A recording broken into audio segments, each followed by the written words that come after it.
Hello, this is Mr. Best. Welcome to Chapter 7, homework questions 61 through 66.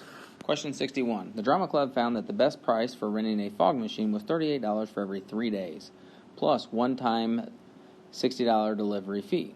Make a step graph that shows the cost of renting the fog machine for up to 3 weeks. So as you can see, I went ahead and just took a picture, and you can see the cost is your dependent, the number of days is your independent. It looks like they're starting at $100, but really it's the $60 delivery fee plus the $38 per every 3 days. So this X represents every 3 days, and so your first value for every 3 days, so that X would be 1, Y is equal to 98. So on your Y-intercept, it's going to cost $98 from anywhere from anything greater than 0 days up to 3 days. And that's why you can see you got the open circle, and then as you go along, then you have your 3 days. And so that's what you would pay. You pay $98. If you go over 3 days, then you're going to have an additional $38 added on, but that will get you another 3 days. So that would be Y equals 60 plus 38 times 2. And so that would be 136. So you can see the step up to about 136. Now at 3, you're still paying the 98. But then anything after 3, you'll pay for the next 3 days $136. And then once again, you'll see that step up to another $38 beyond that. So that's what that step function represents. Question 62. Use the clues in the graph at right to find a possible corresponding equation in y equals a times b raised to the x form. Assume the graph has an asymptote at the x-axis. So similar to what we just finished up in class is that we have a point, 0, 4, which would represent our initial or starting value. And then we're going to go 1 to the right and then 3 up. So that point would be 1 more than 0 and 3 more than 4. So that point would represent 1, 7. Now, we're not looking at this as in terms of the slope. This is not linear, it's exponential. So we have our initial value at 4, and then now we need to figure out what that multiplier is. So 4 times b should be equal to 7. So 4 times b is equal to 7, so divide both sides by 4, and we get 7/4, or 1.75. And that represents our multiplier. So now we have enough information to write the equation. Y is equal to the initial value of 4 times 1.75 raised to the x power. Also, remember, we're getting larger here. This is growing, so our b value should be greater than 1. And we can also check by plugging in numbers. So if you plug in 1 to this equation, do you get 7? And you can check and you can see that you will get that. Question 63. Kristen's grandparents started a savings account for her when she was born. They invested $500 in an account that pays 8% interest compounded annually. Write an equation to model the amount of money in the account on Kristen's Xth birthday. So let's write a couple things down. What do we know? We know the account initially started at $500. And we know that the multiplier is 8%, but it's 100% plus the 8% increase. So at 108%, the multiplier will represent 1.08.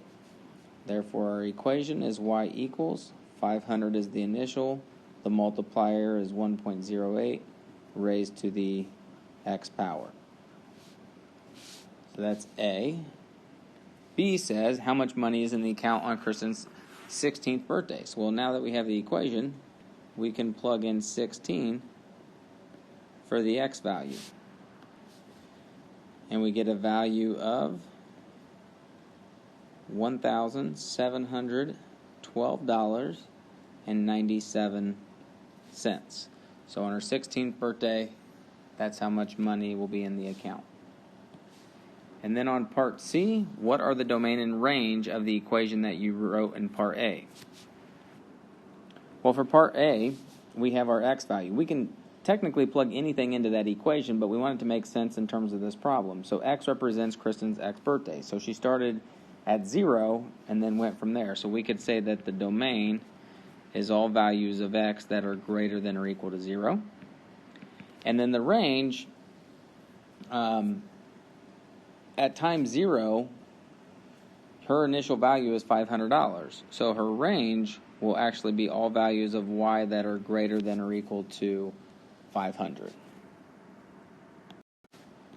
Question 64. Graph y equals x squared plus 3 and y equals the quantity x plus 3 squared. What are the similarities and differences between the graphs? How do these graphs compare to the graph of y equals x squared? So really, when I see this, I'm looking at three different things we're looking at. At the end it says, how does it compare to the graph of y equals x squared? So we want to know what y equals x squared is. We want to know what y equals x squared plus 3 is. And then we want to know, I'm going to change colors here. I'm going to graph them in different colors. Y equals x squared plus 3. And then we want to know the last one, y equals the quantity x plus 3 squared. So I'm going to create a t-chart for each of these and then plot those points. So x squared we're a little familiar with.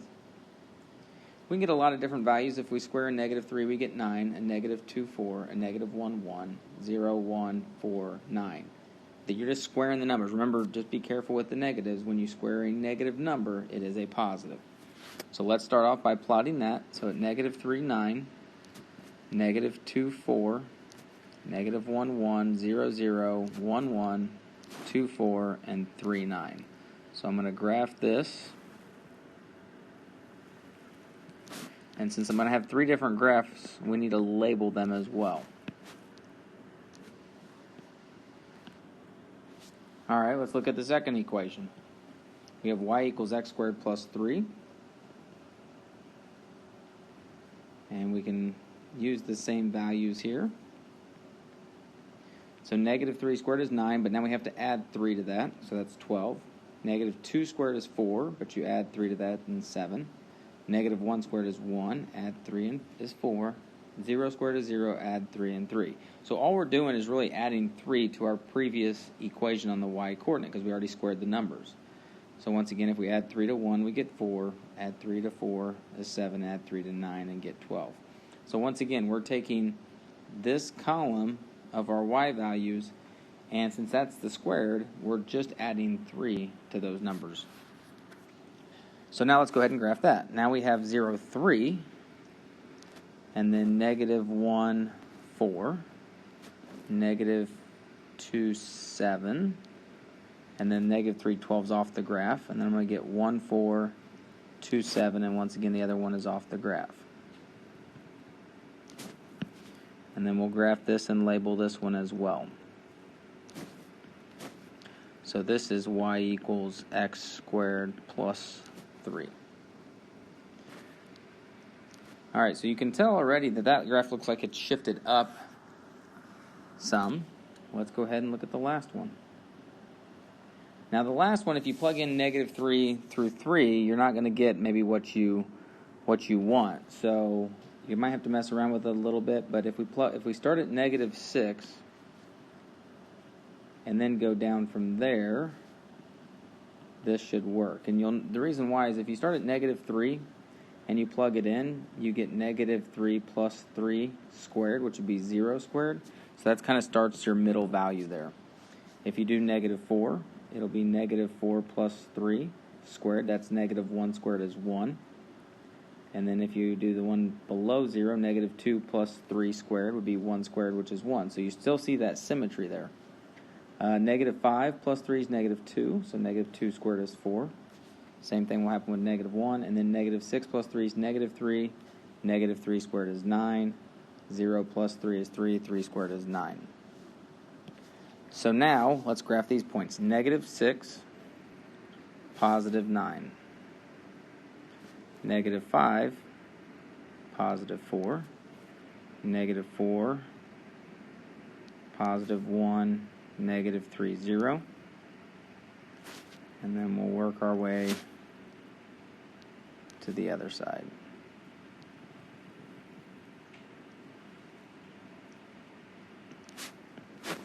And this is y equals x plus 3, the quantity, squared. So you can see the three graphs. looks like one goes to the left, one goes up. Remember, the blue one is the graph of y equals x squared, just what we call the parent function of that. And then we want to write some similarities and differences between the graphs. And so I just added a couple things on the bottom here. All three have the same shape, which is a parabola. The red graph, or the x squared plus 3, is shifted up 3 units. The black graph, or the x plus 3 quantity squared, is shifted left 3 units. Question 65, simplify.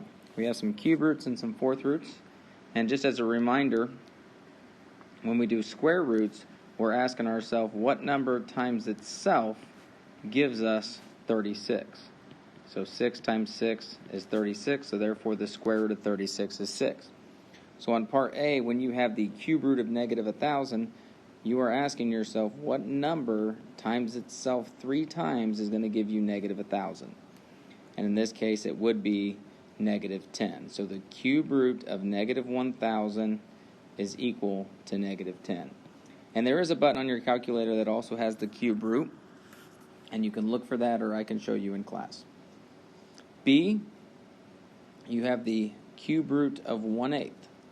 So what times itself 3 times is going to give you 1/8? Well, the 1 on top is just 1. 1 times 1 times 1. But what number gives you 8? And that would be 2. So if you take 1/2 times 1/2 times 1/2, that will give you a value of 1/8. So 1 times 1 times 1 is 1. 2 times 2 times 2 is 8. So the cube root of 1/8 is 1/2. C, you have the cube root of negative 125. That would be negative 5. Once again, negative 5 times negative 5 times negative 5 is negative 125. Now this is the fourth root of 81. So this is asking what number times itself 4 times would give you 81. And that number will be 3. 3 times 3 times 3 times 3 is 81. Question 66. Solve each equation for the variable. Check solutions if possible. So on part A, we're going to go ahead and combine our like terms. 8a plus 1a is 9a. Minus 3 is equal to 6a minus 2a is 4a minus 3. I'm going to get the variable term on one side. So subtract 4a. Then we want to get the constant on the other side. So we're going to add 3 to both sides. 5a is equal to 0, divide by 5, and a is equal to 0. So there is our solution to the equation. It does say check solutions if possible, so let's go ahead and do that as well. And so there is our check below. Negative 3 is equal to negative 3. Make sure you plug it back into the original, not what I have on part A, 9a, after I have it already simplified. So make sure you plug it back, once again, into the original. All right, moving on to part B, we're going to go ahead and use the distributive property and distribute the 8 to the 3m minus 2. So that's 24m minus 16 minus 7m is equal to 0. Go ahead and combine your like terms. 17m minus 16 is equal to 0. Add 16 to the other side. Doing the same thing, we're getting our variable term on one side, our constant on the other, and then dividing by 17. M is equal to 16/17. And so once again, we're going to go ahead and plug this back in and check, make sure our answer is correct.